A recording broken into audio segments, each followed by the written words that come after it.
Bapak Ibu semua, tema yang kita ambil hari ini adalah smart kurban ya. Smart itu nanti ada dua pengertian.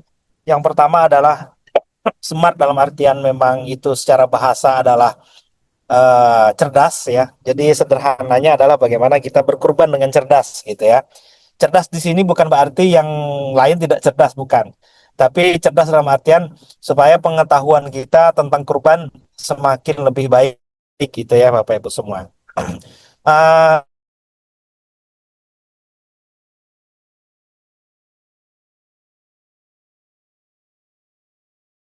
Malam hari ini S-nya itu adalah nanti syariah sampai nanti ke T ya. T itu nanti tepat sasaran. Nanti akan kita bahas satu-satu Bapak Ibu. Di samping kita berkurban secara smart, kita juga akan melihat bagaimana dampak ekonomi dari kurban itu sendiri, gitu Bapak Ibu ya. Kita akan coba berdiskusi juga bagaimana efek ekonomi dari adanya syariat kurban ini. Kita mulai dari yang pertama, Bapak Ibu. Eh, di dalam Al-Quran, Allah Subhanahu wa taala berfirman, "Fasholli lirabbikal wanhar." Maka laksanakanlah salat karena Tuhanmu dan berkurbanlah sebagai ibadah dan mendekatkan diri kepada Allah. Jadi kurban itu sebenarnya memang syariat yang secara jelas terdapat di dalam Al-Qur'an Bapak Ibu yang dirahmati Allah Subhanahu wa taala. Kemudian bagaimana sih hakikat dan dimensi spiritual dari kurban itu? Yang pertama adalah kita lihat apa itu kurban gitu Bapak Ibu ya. Kurban adalah menyembelih hewan ternak tertentu pada hari raya Idul Adha dengan niat untuk murni takarub atau mendekatkan diri kepada Allah Subhanahu wa taala. Jadi ada sebenarnya hakikat kurban itu sebenarnya rasa syukur kita dan juga upaya kita untuk takarub kepada Allah, yaitu mendekatkan diri kepada Allah. Jadi mengekspresikan rasa syukur kita atas segala nikmat yang sudah Allah berikan kepada hidup kita, dan kita juga berharap Allah menghapus dosa-dosa kita. Itu yang pertama. Kemudian hakikatnya yang kedua adalah bagaimana supaya muncul solidaritas sosial, Bapak Ibu. Ini yang kedua sebenarnya. Bagaimana solidaritas sosial di antara kita itu bisa muncul. Di antaranya adalah melapangkan kondisi keluarga dan membahagiakan fakir miskin. Nah, ini hakikat kurban. Jadi ternyata kurban itu juga punya dimensi sosial ya, punya dimensi sosial dalam rangka mempererat tali silaturahim kita dengan khususnya dengan masyarakat-masyarakat duafa. Nah, ini hakikat dan dimensi daripada kurban itu sendiri Bapak Ibu. Selanjutnya ada juga hadis Rasulullah riwayat Tirmizi dan Ibnu Majah dari Aisyah radhiyallahu anha, tidak ada satu amal pun yang dilakukan anak cucu Adam pada hari raya kurban yang lebih dicintai Allah Subhanahu wa taala dibandingkan amalan menumpahkan darah atau menyembelih kurban. Nah, Bapak Ibu semua, ternyata salah satu amal ibadah yang dicintai Allah di hari raya kurban nanti, di hari raya Idul Adha, adalah berkurban itu sendiri. Jadi memang eh, berkurban itu mendapatkan posisi istimewa, salah satu ibadah yang mendapat perhatian khusus ya dan diposisikan istimewa di dalam Islam. Maka beruntunglah sebenarnya orang-orang yang bisa berkurban Bapak Ibu semua. Selanjutnya kita lihat Bapak Ibu dari sisi ekonomi ya. Dari sisi ekonomi. Sebenarnya kurban itu sebenarnya raksasa ekonomi umat yang tertidur sebenarnya Bapak Ibu. Jadi adalah yang menariknya adalah nanti ada pemindahan kekayaan dari kota ke desa ya yang terjadi hanya selama setahun. Nah, ini adalah hampir 60.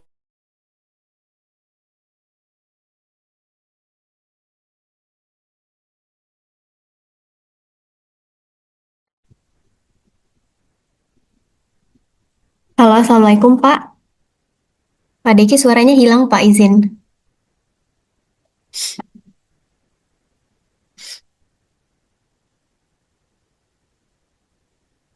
Halo Pak Deki, kayaknya lagi sinyal ya teman-teman, karena tadi beliau bilang lagi di jalan.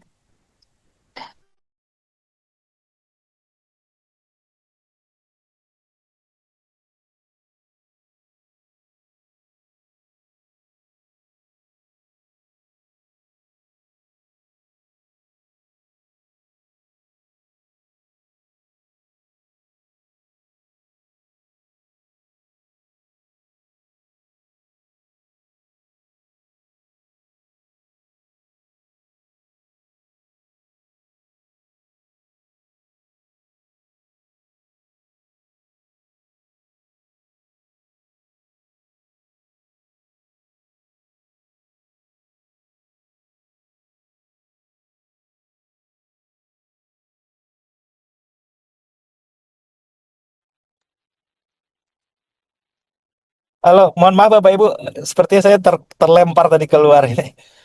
Iya, hilang Pak. Oke, sekarang udah jelas lagi Mbak Tika ya. Sudah Pak, sudah. Bapak Ibu semua, kondisi aktualnya adalah eh, yang menarik adalah ada rantai pasok tradisional ya, yang menyebabkan mayoritas keuntungan ekonomi mandek pada tengkulak. Nah, ini yang menarik sebenarnya. Jadi ada agen-agen atau apa ya, tengkulak-tengkulak peternak yang ada di kota. Nah, sehingga apa? Dampak pemberdayaan terhadap desa menyuplai hewan ternaknya ke pekurban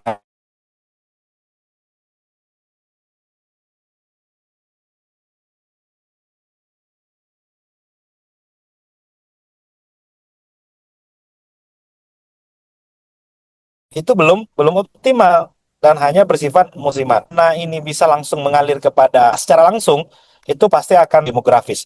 Kenapa kita harus berpikir tentang kesejahteraan petani-petani di desa, Bapak Ibu semua? Karena kan mohon maaf, peternak-peternak di desa. Karena kan memang peternak-peternak ini rata-rata banyak di desa ya Bapak Ibu. Kalau di kota mungkin peternaknya tidak ada yang lahannya mungkin tidak memungkinkan ya sebagaimana di desa. Kenapa harus di desa Bapak Ibu? Ini ada realitanya. Kalau Bapak Ibu perhatikan, kemiskinan kita di Indonesia ini itu lebih banyak di desa ya. Garis kuning ini adalah garis kemiskinan di desa, sedangkan di kota itu adalah yang biru. Jadi secara jumlah atau secara jumlah penduduk miskin itu banyak tinggalnya di desa Bapak Ibu. Dari tahun 2010 ini datanya kita sampai dengan 2014. Selama kurang lebih 15 tahun di desa itu masih banyak terdapat kantong-kantong kemiskinan ya, kantong-kantong kemiskinan.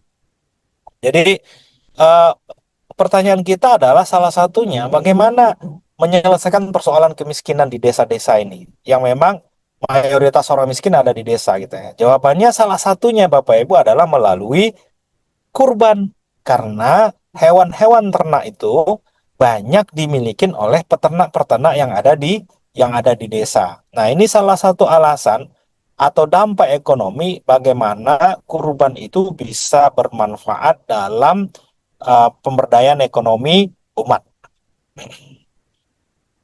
Selanjutnya,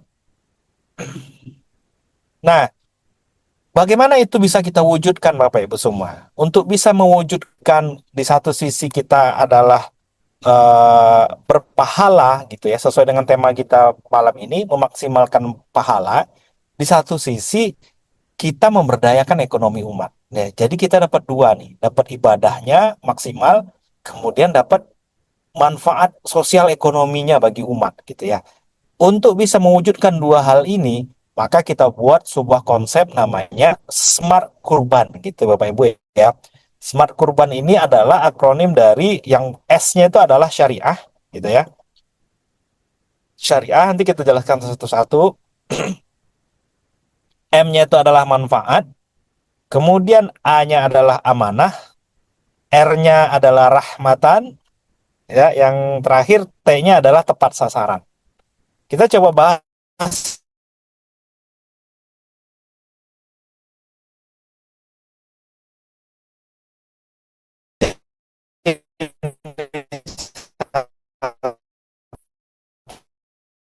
satu apa ya Bu?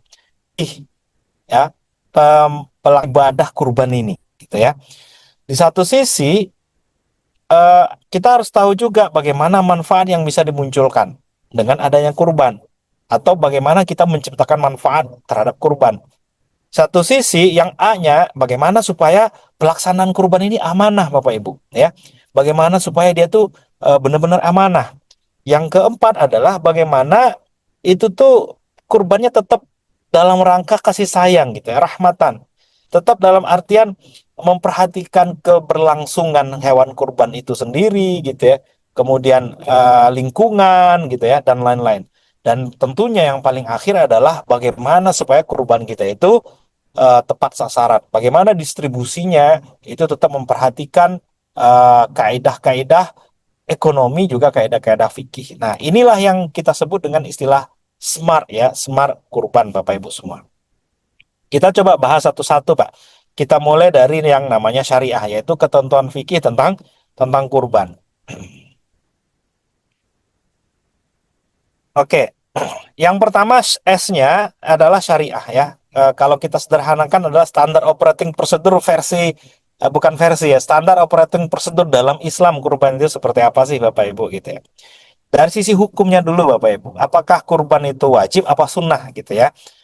Jumhur ulama mengatakan hukumnya kurban itu adalah sunnah muakkad ya. Sunnah sunnah muakkad. Jadi kita berkurban itu hukumnya sunnah Bapak Ibu semua. Eh, sangat dianjurkan. Makruh bila mampu tapi ditinggalkan. Jadi hukumnya makruh kalau kita mampu cuma nggak dilakuin gitu ya. Nah, namun menurut Imam Abu Hanifah atau mazhab Hanafi Bapak Ibu, justru dia bilang wajib kalau orang itu mampu ya. Jadi kalau orang itu mampu, maka dia wajib berkurban gitu ya. Nah, jadi hukum kurban itu Bapak Ibu bisa menurut jumhur ulama hukumnya adalah sunnah. Jadi kalau kita tidak mampu ya tentunya tidak wajib eh, untuk berkurban ya Bapak Ibu semua. Tapi kalau mampu maka sangat-sangat dianjurkan untuk berkurban. Baik, kita eh, bahas selanjutnya itu hukum kurban. Selanjutnya adalah bagaimana hewan kurban itu sebenarnya gitu ya atau bagaimana kriteria hewan kurban Bapak Ibu. Nah, ada ketentuan dalam buku-buku fikih Imam Mazhab ya, termasuk dalam kitab karangan daripada para ulama klasik maupun ulama-ulama kontemporer itu menyepakati bahwa Bapak Ibu kalau satu ekor domba atau kambing ya itu satu ekor domba atau kambing itu adalah untuk satu orang ya. Sedangkan satu ekor sapi atau unta itu maksimal 7 orang ya. Boleh nggak satu orang satu onta sapi? Jawabannya boleh, Pak. Jadi kalau di sini ada kata-kata maksimal. Paling banyak 7. Boleh nggak 6 orang saja? Boleh. Boleh nggak 5 orang saja? Boleh. Boleh nggak 1 orang aja? Boleh, gitu ya. Jadi paling rame 7. Kalau 8 boleh nggak? Nggak boleh, Pak. Ya, para ulama membahasnya itu nggak boleh untuk 8 orang. Paling banyak adalah 7 orang. Jadi Bapak Ibu semua kalau mau domba atau kambing itu satu ekor 1 orang. Kemudian kalau mau sapi atau onta kita bisa patungan satu ekor untuk maksimal 7 orang. Jadi boleh 6, 5, 4, 3, 2, 1. Itu yang juga menarik Bapak Ibu adalah kurban itu adalah hewan ternak. Ini yang paling juga Bapak Ibu tahu. Jadi kalau bukan hewan ternak maka kurbannya nggak sah gitu ya. Kalau selain daripada hewan hewan ternak. Yang ada dalilnya itu adalah sapi, onta, kambing, domba. Jadi yang ada hadis Rasulullah SAW yang membahas tentang kurban itu yang jelas-jelas adalah hewan ternak dengan menyebutkan langsung hewan ternaknya, yaitu 4 itu. Sapi, onta, kambing, domba. Yang mana yang paling utama Pak? Atau Ustaz, apakah onta, apakah sapi, apakah hewan kambing atau domba? Nah, ulama berselisih pendapat Bapak Ibu, yang mana yang paling utama? Ada yang bilang onta, ada yang bilang domba gitu ya. Tapi Bapak Ibu tinggal memilih mana yang paling mampu ya, yang paling mampu untuk kita berkurban. Nah, ini ketentuan daripada atau kriteria hewan ya, serta aturan patungan. Yang selanjutnya yang perlu Bapak Ibu paham juga adalah kita bisa berkurban satu keluarga gitu ya untuk kurban kita ini. Jadi kurban itu sebenarnya tidak hanya untuk satu orang ya. Contohnya kayak saya kepala keluarga, saya berkurban satu nomor sapi, tapi itu sudah mewakili keluarga saya, contohnya anak-anak, istri-istri gitu ya. Nah ini diperbolehkan Bapak Ibu ya. Jadi sebenarnya kurban itu bukan hanya untuk pribadi kita, tapi sebenarnya itu juga bisa kita niatkan untuk satu keluarga kita gitu ya dengan berkurban tadi. Selanjutnya, bagaimana syarat usia? Ini kita masih membahas syariat ya Bapak Ibu ya. Bagaimana syarat usia untuk hewan-hewan kurban ini dari sisi fikih? Kalau untuk domba itu 6 sampai 1 tahun Bapak Ibu minimal gitu ya. Kemudian kalau untuk kambing adalah 1 tahun umurnya, masuk 2 tahun, jalan 2 tahun gitu Bapak Ibu ya. Kemudian untuk sapi atau kerbau itu 2 tahun. Kemudian untuk onta itu 5 tahun, 5 atau 6 tahun Bapak Ibu. Nah ini hewan kurban yang eh, hewan kurban yang umurnya itu minimal sah untuk kurban. Nah kalau di bawah ini umurnya maka tidak sah untuk kurban Bapak Ibu. Nah, maka ini adalah syarat minimal ya. Kalau di bawah itu maka dia tidak sah ya, tidak sah untuk dikurbankan. Oke.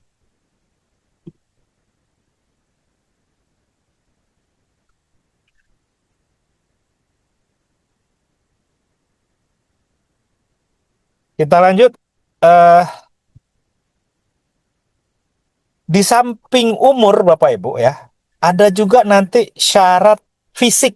Nah, jadi Rasul itu dalam salah satu hadis menyampaikan ada beberapa kriteria fisik yang harus dipenuhi atau dihindari oleh pekurban atau oleh hewan ternaknya. Yang pertama, kalau hewannya buta sebelah gitu ya, atau butanya tuh kelihatan sekali. Yang kedua sangat kurus. Yang ketiga adalah dia sakit parah. Yang keempat pincang, kakinya hilang atau tangannya hilang satu. Maka Bapak Ibu, kalau empat cacat utama ini ada di dalam hewan ternak itu, maka ini kurbannya tidak sah. Ya.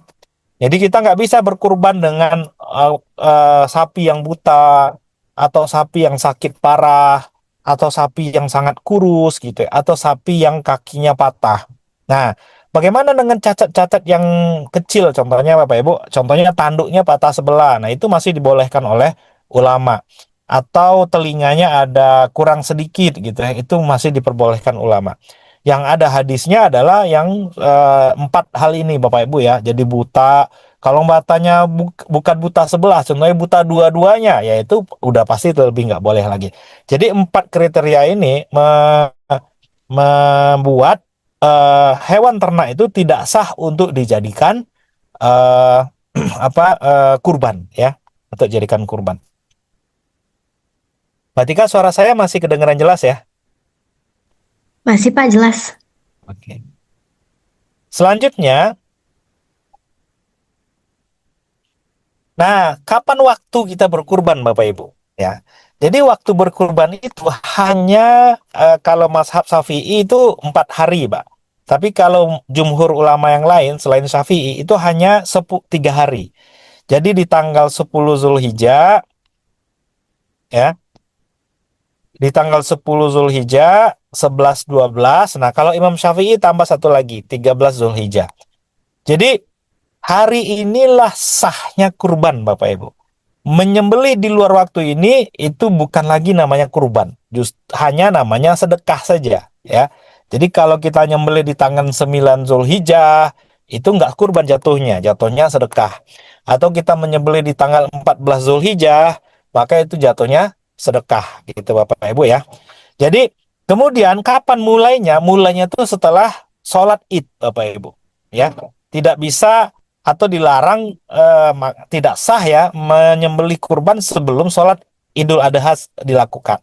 Jadi waktunya adalah setelah sholat Idul Adha di tanggal 10 sampai dengan tanggal 12 Zulhijjah kalau menurut jumhur ulama, tapi kalau menurut Imam Syafi'i ini sampai dengan tanggal 13, yaitu berakhir hingga matahari terbenam pada 13 Zulhijjah gitu ya Bapak Ibu. Inilah waktu kalau kita menyembelih hewan kurban eh, yang dianggap kita itu berkurban. Nah, kalau di luar waktu ini maka itu bukan lagi berkurban namanya, itu namanya sedekah biasa.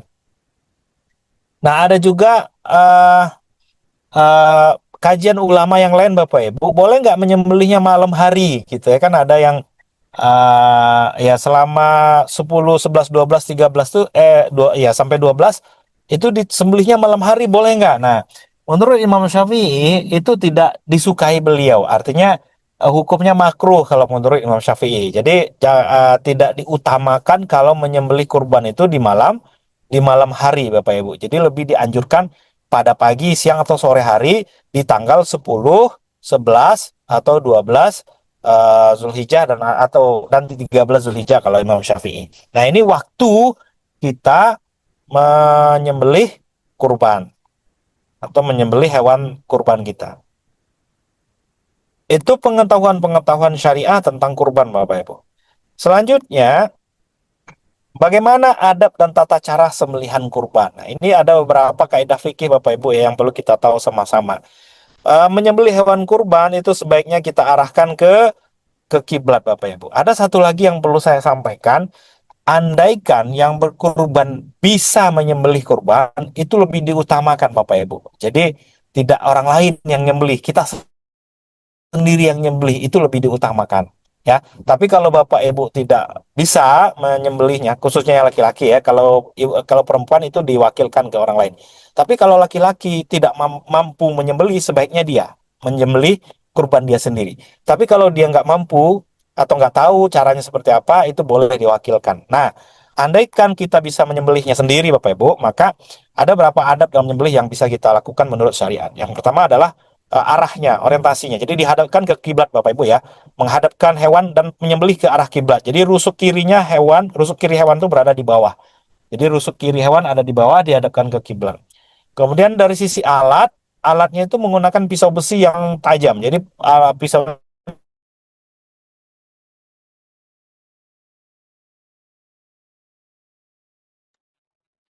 Halo Pak Deki, suaranya hilang Pak.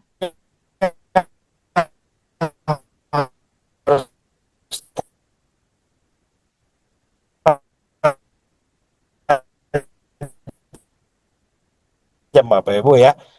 Nah, ini luar biasa ya. Terlempar lagi nih Pak Deki. Lagi seru. Lagi seru.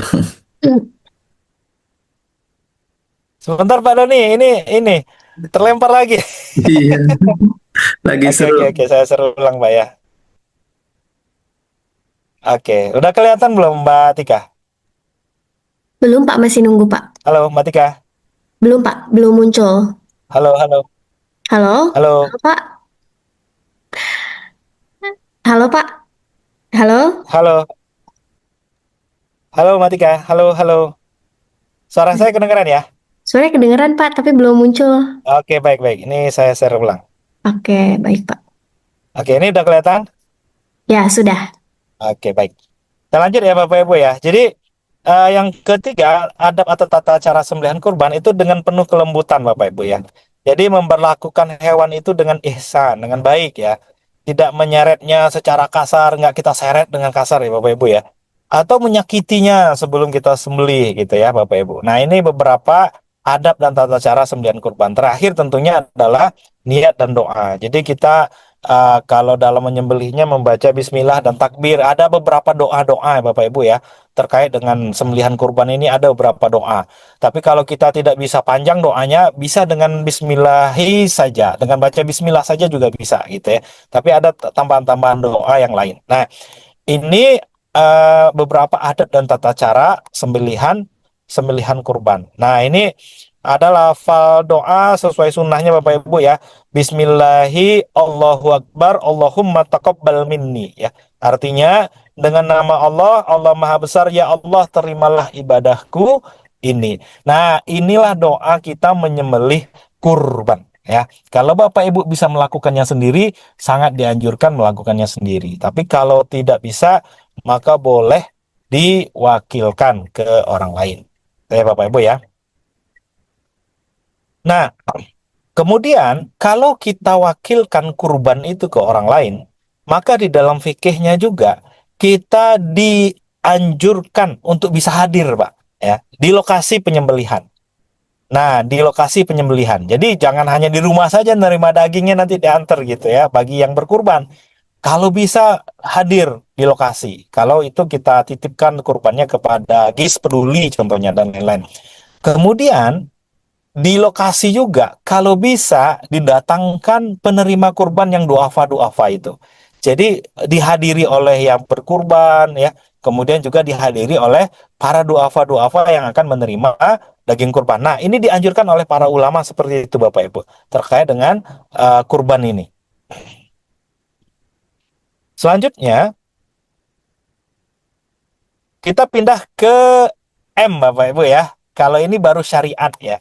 Syariat berarti Bapak Ibu tadi sudah mengetahui dengan baik ya bagaimana ketentuan-ketentuan syariat dalam berkurban. Nah, mudah-mudahan tadi S-nya sudah dapat ya sedikit banyaknya. Walaupun tidak semuanya kita bahas, tapi setidaknya yang penting-penting tadi sudah kita ketahui. Selanjutnya kita bahas yang ke akronim yang kedua yaitu M. Sesuai dengan SMART tadi. M artinya adalah manfaat. Jadi manfaat itu sebenarnya Bapak Ibu, apa sih manfaat kurban yang tersembunyi ya? Yang pertama adalah gizi Bapak Ibu. Maaf, sorry. Gizi. Pemenuhan gizi. Jadi kalau kita tahu untuk kasus Indonesia Bapak Ibu, kemampuan orang Indonesia memenuhi konsumsinya dengan daging itu baru 2,5 kilo per orang per tahun. Begitu kecilnya Pak, jika dibandingkan dengan Malaysia. Ya, Bapak Ibu lihat di Malaysia itu mereka mampu memenuhi kebutuhan dagingnya 15 kilo per orang per tahun. Gitu ya Bapak Ibu ya. Alangkah jauhnya kemampuan kita ini di dalam memenuhi kebutuhan daging masyarakat Indonesia. Maka kurban, salah satu manfaatnya itu adalah eh, memenuhi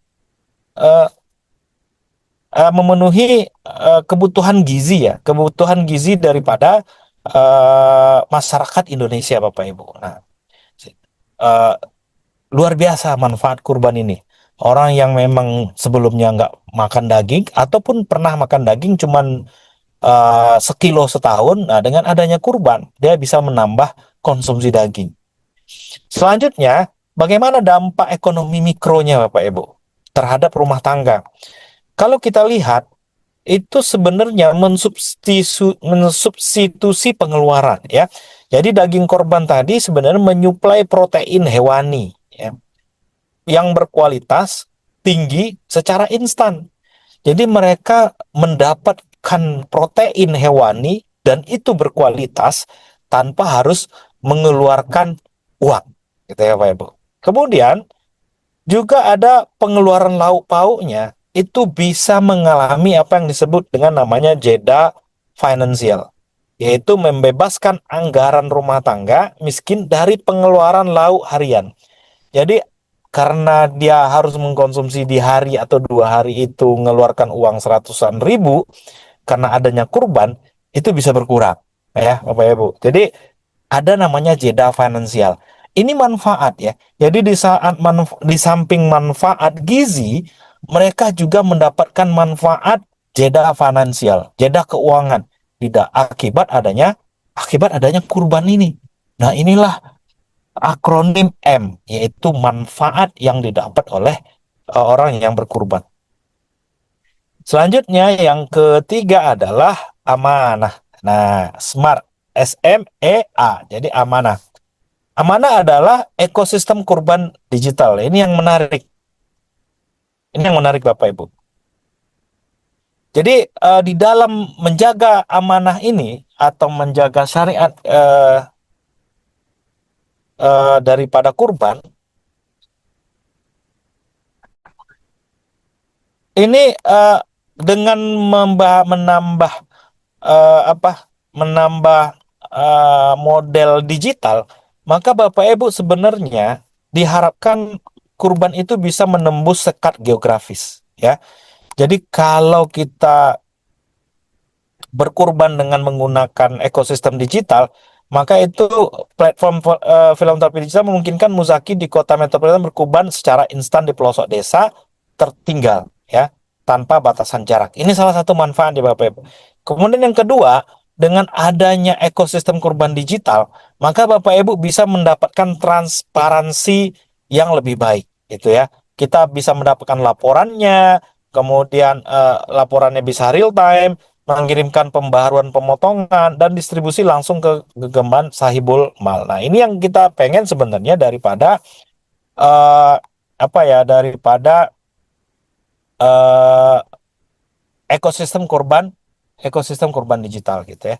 Kemudian yang ketiga, amanahnya di sini juga sebenarnya bagaimana terbentuknya efisiensi B2B, ya, atau B2B istilahnya di sini. B2B itu adalah business to business. Jadi ini yang menarik Bapak Ibu. Tidak ada lagi rantai tengkulak, ya. Nah, ini sebenarnya agak ekstrim sedikit, ya, agak ekstrim sedikit. Jadi kita memotong rantai tengkulak agen-agen peternak di kota-kota, ya, yang hanya memanfaatkan momen. Dan kalau bisa langsung kepada petani-petani yang ada di desa. Karena tadi motivasi kita sebenarnya pengen mengurangi kemiskinan yang ada di desa, ya, karena tadi data BPS menunjukkan kemiskinan itu banyak di desa loh Bapak Ibu. Jadi kalau semaraknya kurban bisa menghidupkan peternak-peternak yang ada di desa, Bapak Ibu bayangkan dampak ekonominya bisa mengurangi kemiskinan yang ada di desa. Jadi rantai pasok eh, melalui tengkulak-tengkulak yang ada di kota ini sebenarnya bisa diputus, ya. Artinya apa? Margin untung bagi peternak-peternak desa itu lebih besar yang dia dapatkan jika dibandingkan kalau yang penjualnya itu adalah apa istilahnya itu eh, orang-orang yang ada di kota gitu ya. Nah, selanjutnya jadi dengan mengalirkan dana pembelian langsung dari lembaga filantropi ke kantong peternak lokal. Nah, ini yang menarik Bapak Ibu. Jadi ada peternak lokal, ada muzaki yang contohnya ini di Jakarta gitu ya. Nah, ini mudah-mudahan menjadi model yang bisa diterapkan ya. Sehingga dia benar-benar amanah gitu ya. Menembus sekat geografi sampai ke desa, pelaporannya transparan dan efisiensi B2B, business to business ya. Antara yang berkorban dengan masyarakat-masyarakat yang ada di desa.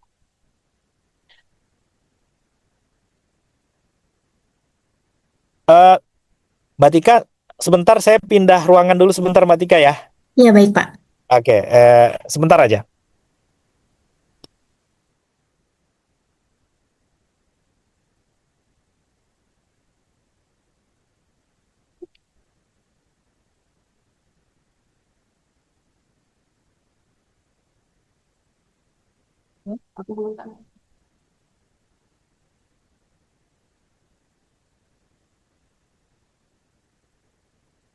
Oke, kita lanjut Mbak Tika ya.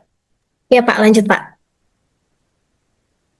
Ini amanah Bapak Ibu, yaitu akronim yang ketiga ya, SMA. Selanjutnya akronim yang keempat adalah R. Nah, yaitu rahmatan. Ya, rahmatan. Rahmatan itu kurang lebih kasih sayang lah Bapak Ibu ya.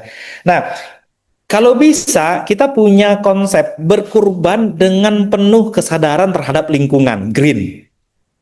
Karena bagaimanapun kita berkurban hewan itu bukan berarti kita nggak peduli dengan kondisi lingkungan kita gitu ya, kebersihan lingkungan kita, keberlanjutan eh, ternak kita gitu ya. Nah, ini yang disebut dengan rahmatan. Jadi green kurban ini juga bisa menjadi ide ya bagi kita untuk bagaimana kita berkurban secara smart. Nah, selanjutnya juga adalah kesejahteraan. Nah, beberapa ide Bapak Ibu yang bisa dilakukan apa yang disebut dengan namanya ekonomi sirkular. Jadi kalau bisa satu hewan kita potong, kita nanam satu pohon gitu ya. Jadi ada semacam program yang hybrid gitu ya, digabung ya antara kurban dengan pohon. Jadi Bapak Ibu kalau berkurban di GIS Peduli contohnya satu nomor satu pohon gitu ya. Jadi menarik juga tuh satu nomor satu pohon gitu ya. Jadi kalau 7 nomor, insya Allah GIS akan menanam 7 pohon gitu ya. Jadi ini kita bilang dengan namanya rahmatan atau green kurban gitu ya. Jadi setiap penyembelihan diiringi dengan penanaman pohon buah produktif untuk investasi ekonomi jangka panjang bagi mustahik contohnya. Nah, kemudian juga ada konsep yang manajemen anti stres, mohon maaf. Karena memang ini adalah rahmatan tadi. Jadi kita berkurban itu bagaimana kita juga memikirkan psikologisnya hewan ya. Jadi pengelolaan kandang yang atau prosedur pemotongan yang higienis gitu ya, mencegah trauma pada hewan ternak. Jadi Bapak Ibu semua ini kita harapkan bisa menjadi apa ya semacam manajemen anti stres atau rahmatan green kurban gitu ya. Kemudian yang ketiga adalah zero waste system gitu ya. Zero waste system ini limbah kotoran ternak diproses menjadi biogas atau energi terbarukan dan biosluri ya, atau pupuk organik kualitas tinggi. Ini juga menarik Bapak Ibu. Jadi kotoran-kotoran ternak yang diproses itu nanti diolah menjadi biogas atau energi terbarukan dan biosluri. Nah, konsep green kurban ini salah satu ide yang memang bisa kita diskusikan dan juga mungkin bisa kita terapkan. Yang terakhir adalah korelasi daging yang bagus Bapak Ibu semua ya, selaras dengan tujuan mencapai pahala yang optimal. Nah, inilah yang disebut dengan green kurban ya, atau rahmatan, konsep kasih sayang dalam Islam baik terhadap hewannya maupun terhadap lingkungan. Jadi smart kurban ini salah satu konsep terkait dengan hal ini. Selanjutnya Bapak Ibu yang terakhir adalah T, yaitu tepat sasaran. Nah, ini juga yang menarik ya. Jadi bagaimana mendistribusikan hewan daging kurban kita itu benar-benar tepat sasaran. Nah, kalau problem distribusi tradisional Bapak Ibu yang mungkin juga sering kita terjadi ya di wilayah-wilayah kita, di mana daging-daging kurban itu sebenarnya menumpuk di kota-kota besar ya, tempat para muzaki atau yang berkurban itu tinggal. Padahal penduduk metropolitan itu sebenarnya mengkonsumsi daging itu setiap tahun Bapak Ibu. Jadi kalau orang kota mengkonsumsi daging itu kan sering banget gitu ya. Setidaknya makan sate, kadang sekali 3 hari makan sate gitu ya. Nah, sementara penduduk desa terpencil ini terpaksa menanti momen Idul Adha untuk bisa meningkatkan kualitas gizi mereka ya, protein hewani mereka gitu.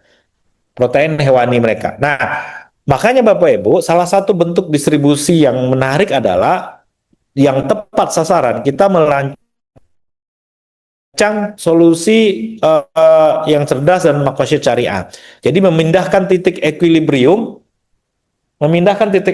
itu dana dihimpun dari kota, namun 100% pemotongan ataupun distribusi dieksekusi di wilayah yang defisit gizi. Nah, ini kata kuncinya Bapak Ibu, defisit gizi. Atau kalau kita di Indonesia ini salah satunya adalah Indonesia di timur ya. Kemudian juga mewujudkan keadilan dan pemerataan yang sejati. Nah, namun ini ada catatan Bapak Ibu ya, untuk distribusi tepat sasaran ini ada catatan. Kalau berdasarkan fikih, penyebaran daging kurban itu harus di tempat sembelih. Itu secara fikihnya begitu Bapak Ibu. Kalau menurut mazhab Syafi'i, kemudian Hanafi, itu tidak boleh, bahkan mereka mengharamkan hukumnya mendistribusikan daging kurban itu melebihi jarak sholat kalau itu dikosor. Jadi kurang lebih 80 kilo Bapak Ibu jaraknya. 80 kilo utara, selatan, timur, barat gitu ya. Itu kalau kita mendistribusikan lebih dari 80 kilometer wilayahnya, itu menurut mazhab Syafi'i, Hanafi, itu haram hukumnya, termasuk Maliki ya. Namun mereka, para ulama ini khususnya Maliki itu bilang begini, sangat boleh justru atau dibolehkan kalau mendistribusikan daging itu andaikan di lingkungan itu sudah terpenuhi kebutuhan daging proteinnya atau sudah sejahtera lah bahasa lainnya, maka justru harus dilempar keluar ya, justru harus dilempar keluar, diperbolehkan untuk mendistribusikan daging kurban itu melebihi 80 kilo tadi kalau di wilayah itu sudah terpenuhi. Nah, makanya Bapak Ibu, tepat sasaran didefinisikan di sini adalah dia harus eh, mengena ya, atau sampai kepada orang-orang yang memang benar-benar membutuhkan ya. Nanti kita akan bahas Bapak Ibu secara fikih bagaimana pembagian daging kurban itu. Nanti akan kita bahas setelah ini. Nah, inilah yang masuk dengan tepat sasaran. Jadi tepat sasaran itu sebenarnya bukan hanya persoalan geografis, tapi juga kriteria penerima, ya. Kriteria penerima, Bapak Ibu ya. Oke. Nah, kriteria penerima itu nanti kita bahas setelah ini. Tapi di sini kita bahas yang wilayah dulu ya. Jadi sebaiknya ke daerah-daerah yang memang secara protein hewani mereka belum terpenuhi dengan baik. Suara saya masih jelas ya Mbak Tika ya? Masih jelas, Pak. Jelas Pak Oke, Deki. Jelas, baik. Pak. Kita lanjut. Nah, itulah smart ya Bapak Ibu. Jadi ada S-nya tadi syariah, udah kita bahas bagaimana ketentuan fikih dalam berkurban. M-nya adalah manfaat,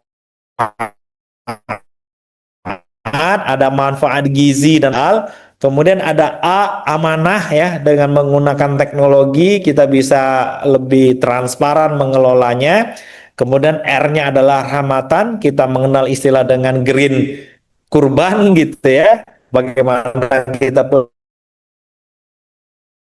peduli dengan hewannya dan peduli mana distribusi daging kurban kita ini tepat secara kriteria dan juga tepat secara eh, secara wilayah gitu ya. Oke, baik. Selanjutnya Bapak Ibu, ini yang saya bilang tadi. Bagaimana kriteria distribusi dagingnya ya? Ini kita kembali ke persoalan fikihnya. Yang pertama adalah daging itu, Bapak Ibu, itu secara fikih itu, mohon maaf. Secara fikih itu boleh didistribusikan sepertiga, dimakan oleh keluarga yang berkurban. Jadi boleh Bapak Ibu, ya. Tujuannya apa? Untuk menikmati atau mendapat berkah daripada rezeki yang Allah titip kepada kita. Jadi sepertiga daging kurban itu boleh kita makan, ya, untuk kita dan keluarga kita.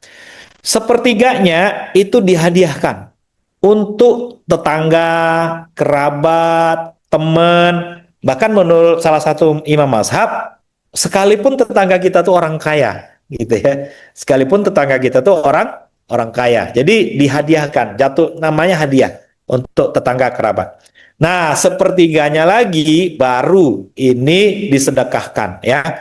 Disedekahkan murni untuk fakir miskin. Nah, ada hadis lain Bapak Ibu, sepertiganya tuh disimpan. Ya, jadi ada hadis ini ada beberapa tiga, sehingga memang ada satu lagi nanti boleh disimpan. Nah, disimpan inilah yang didefinisikan sebagai kalau sekarang tuh kurban kornet ya Mbak Tika ya. Jadi ada kurban nanti diolah menjadi kornet. Ini sebenarnya ada fikihnya Bapak Ibu. Itu fungsinya disimpan. Jadi distribusi daging kurban itu kalau berdasarkan hadis-hadis Rasulullah dan setelah ditafsirkan oleh para imam mazhab itu kategorinya akhirnya 4. Boleh dimakan untuk kita, boleh dihadiahkan untuk tetangga-tetangga kita, boleh disimpan dan juga boleh untuk disedekahkan. Nah, secara umum ini yang bagian-bagian sepertiga ini yang bisa Bapak Ibu lakukan. Namun para ulama juga sepakat tidak boleh menjual bagian hewan kurban. Jadi nggak boleh dagingnya, dilarang menjual daging, kulit, ya Bapak Ibu ya, tulang, lemak, kepala maupun bulunya. Haram memberikan daging kulit. Nah, ini juga yang sering terjadi Bapak Ibu, mudah-mudahan tidak pernah terjadi. Memberikan daging atau kulit kepada tukang jagalnya atau yang memotongnya sebagai upah. Sebagai upah nggak boleh Bapak Ibu. Jadi kalau mau ngasih upah itu harus dari pengelolanya, dari panitia, dari duit yang berkurban, bukan dari daging kurbannya. Namun kalau mau ngasih dagingnya itu boleh, tapi bukan upah jatuhnya. Jatuhnya adalah tadi nih, hadiah gitu ya. Kalau tukang jagalnya miskin, berarti sedekah jatuhnya. Itu boleh. Jadi dikasih dagingnya atas nama hadiah atau sedekah. Nggak boleh kalau atas nama upah. Bagi yang tukang potong tadi. Bagi yang tukang potong, baik yang tukang sembelih lehernya, maupun yang tukang potong daging-daging yang kecil-kecil itu, Bapak Ibu ya. Nah, kalau mau dikasih upah, kasihlah mereka dari duit yang duit orang yang berkurban. Kalau mau ngasih daging boleh, tapi statusnya harus hadiah atau sedekah. Nah, ini yang juga tepat sasaran ya. Jadi daging tadi didistribusikan sepertiga boleh untuk dimakan, sepertiga dihadiahkan, sepertiga disedekahkan. Nah, ini tepat sasaran Bapak Ibu ya. Jadi jangan sampai walaupun secara fikih ada juga ulama yang membolehkan tapi tidak jumhur ulama Bapak Ibu. Semua hasil kurbannya boleh dimakan oleh yang berkurban. Ada juga yang membolehkan ya, tapi tidak jumhur ulama. Hanya beberapa ulama saja yang membolehkan. Nah, tapi sebagian besar mengharamkan menjual bagian hewan-hewan kurban itu. Ini tepat sasaran Bapak Ibu ya. Jadi distribusi dagingnya harus seperti ini. Selanjutnya kita coba bahas lagi Bapak Ibu ya. Bagaimana perubahan dari tradisional kurban menjadi smart kurban ya. Smart kurban tadi. Kita berharap sebenarnya dalam kurban tradisional itu aliran dananya ini tersedot kepada pedagang musiman. Ya, dan tengkulak yang ada di kota. Rata-rata mereka ini orang kaya, Pak. Karena punya duit banyak gitu ya. Nah, peternak desa dapat juga, cuman dia dapat margin kecil saja, gitu ya. Nah, kalau smart kurban kita berharap sebenarnya membuat model ekosistem terpadu. Jadi mengalir langsung B2B, business to business ya. Menjadi pendapatan bersih peternak lokal di desa. Karena berdasarkan data tadi desa banyak orang miskin.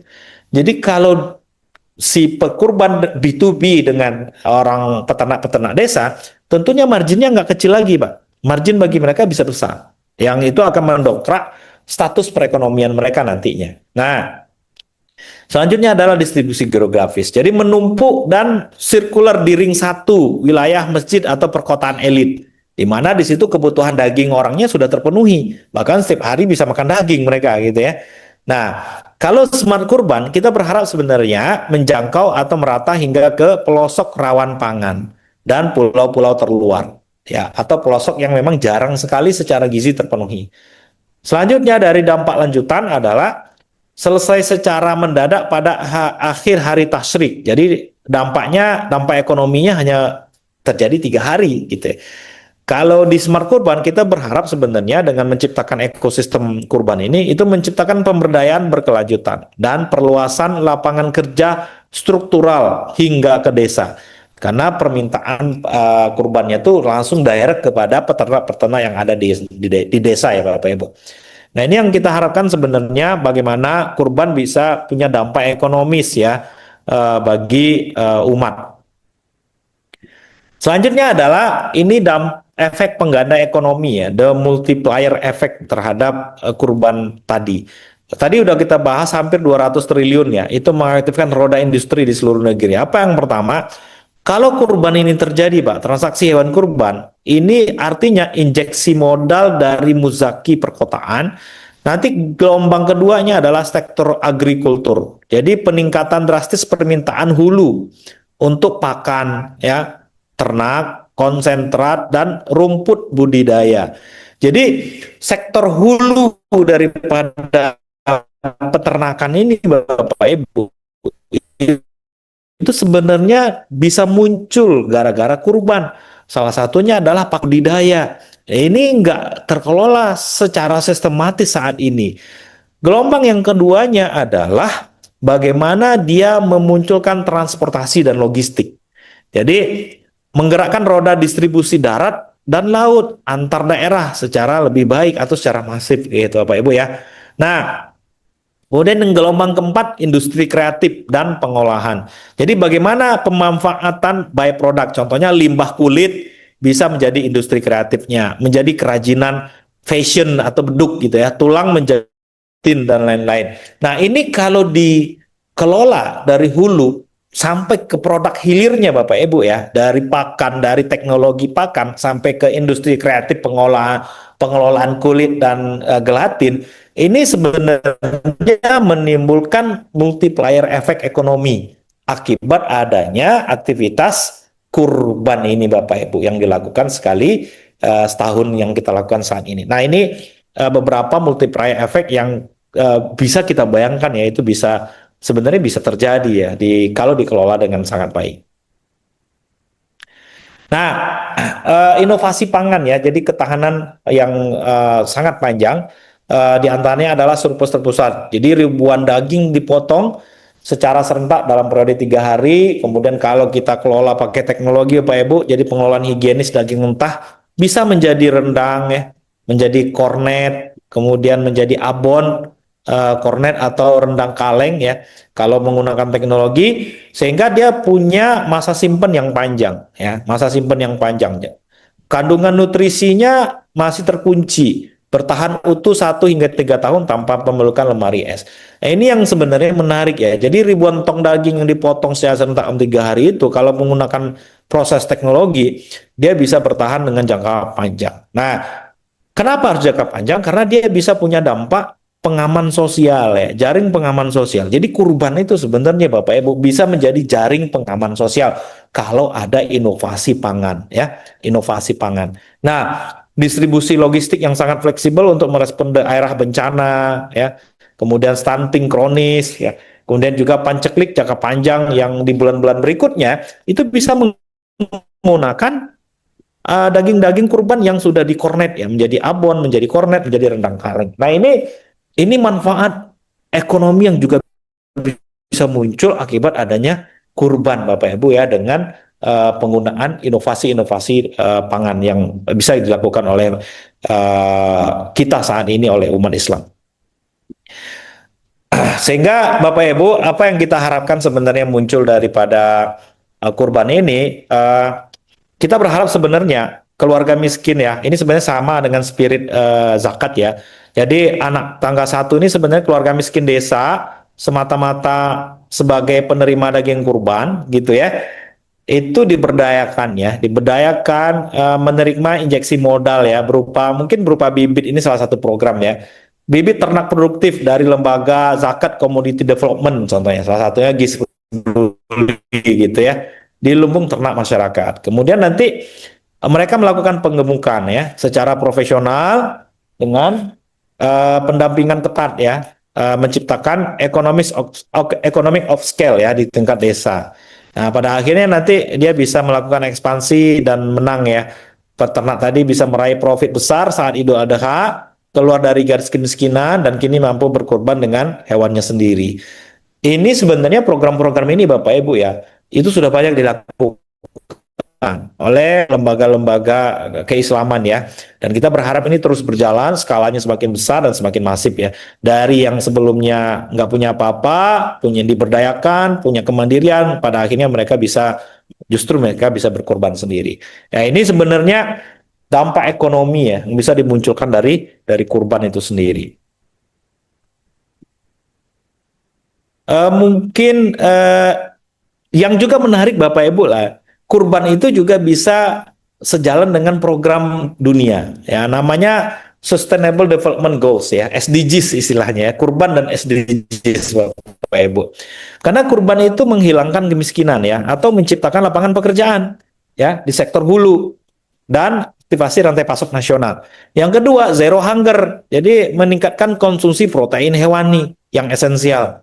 Yang ketiga adalah inovasi ya, reduce inequalities. Jadi pengolahan daging berteknologi tinggi dan distribusikan kekayaan finansial dari elit urban metropolitan ke akar rumput di desa gitu ya.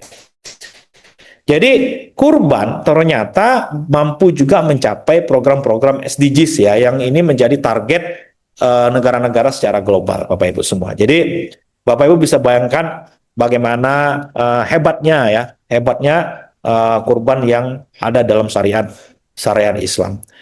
Jadi smart kurban itu menyatukan kesucian fikih ya, tentunya selalu bersandar kepada fikih Bapak Ibu ya. Bersandar kepada kaidah-kaidah fikih yang sudah dibuatkan oleh para ulama. Kemudian ada kecerdasan ekonomis itu. Nah, ia bukan sekedar ritual penyembelihan tahunan saja, namun melainkan mesin ekonomi umat ya, yang terbesar, yang melahirkan pahala tanpa batas serta mampu menciptakan kemandirian hakiki. Jadi kita harus memaksimalkan ibadah Bapak Ibu ya. Kita coba menggunakan upaya smart kurban ya melalui peternak lokal tadi, melalui zakat commodity development, kemudian juga mewujudkan pemerataan kesejahteraan ke seluruh pelosok Nusantara. Nah, inilah yang kita sebut dengan namanya smart kurban. Jadi sesuai dengan surat Al-Hajj ya, Quran surat Al-Hajj ayat 37, daging atau hewan kurban itu, ini sebenarnya poin pentingnya Bapak Ibu ya. Jadi kalau kita berkurban dan darahnya itu sesekali tak akan sampai kepada Allah, tapi yang sampai kepadanya adalah ketakwaan daripada kamu. Jadi kurban itu sebenarnya Bapak Ibu bukti daripada penyerahan kita, ketakwaan kita kepada Allah Subhanahu wa taala. Darah yang tumpah adalah wujud takwa kita kepada Sang Maha Pencipta, yaitu kepada Allah Subhanahu wa taala. Dan daging yang dibagikan adalah wujud cinta dan kepedulian kita kepada sesama manusia. Inilah hakikat atau inti daripada bagaimana kita berkurban melalui smart kurban tadi Bapak Ibu ya, sehingga kita menjadi orang-orang yang pahalanya maksimal, ekonominya berdaya. Demikian saja ya Bapak Ibu semua, semoga ada manfaatnya tema kurban kita pada malam hari ini. Saya kembalikan ke Pak Tika ya.